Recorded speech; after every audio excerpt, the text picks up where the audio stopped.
We take a deep inhalation, suspending our breath. And exhale. Opening our eyes and having our palms facing forward. The tip of our thumb touches the tip of middle and ring finger. Your pointer finger and your pinkies are extended. So this is actually a mudra to break through and to release, to let go. So I want you to just sit here for a moment and focus on yourself, closing your eyes and tune into yourself. So we just spoke about the role of the woman in the world at this point. And how can we be, not so much how what we do, but how can we be, that we can come back to more balance between the masculine and the feminine. How can we be with the men on this planet so that they don't feel threatened, but rather invited onto a different evolutionary plane? And with them, we create a we space. So what in you needs to break free or break open that you can be a lighthouse on this path?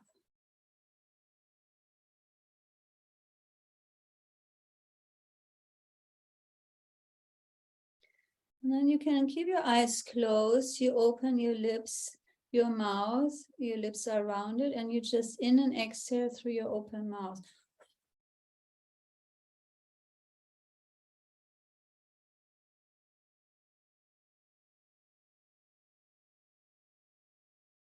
In and exhale through the open mouth.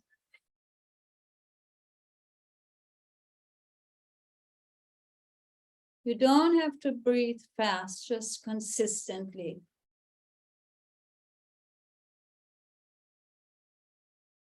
Stimulating your third energy center and clearing your throat.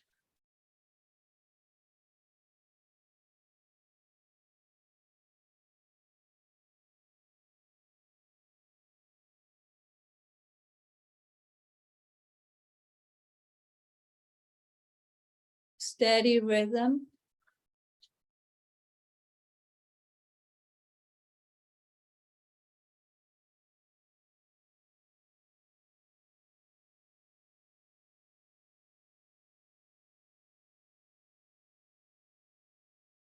Inhale deeply. Close your mouth, hold your breath. Bring the energy all the way up to your throat center. Exhale through your nose. Gently open your eyes. On the inhalation, extend your arms forward. Exhale back. Keep the mudra. Inhale, exhale, inhale, exhale. All breath is through your nostrils.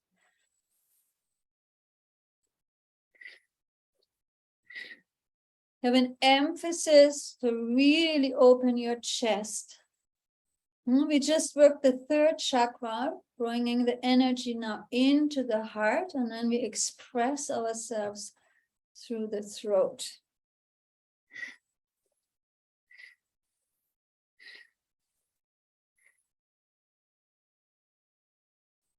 It's not so much what we say, it's more about how we say it.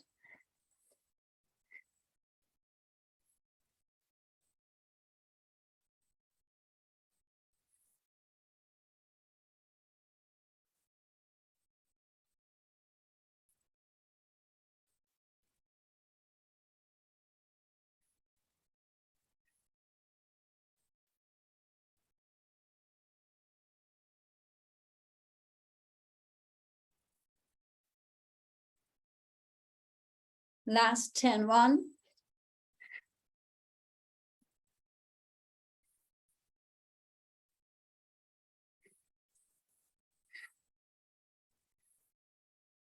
Inhale and suspend now, bring your elbows back.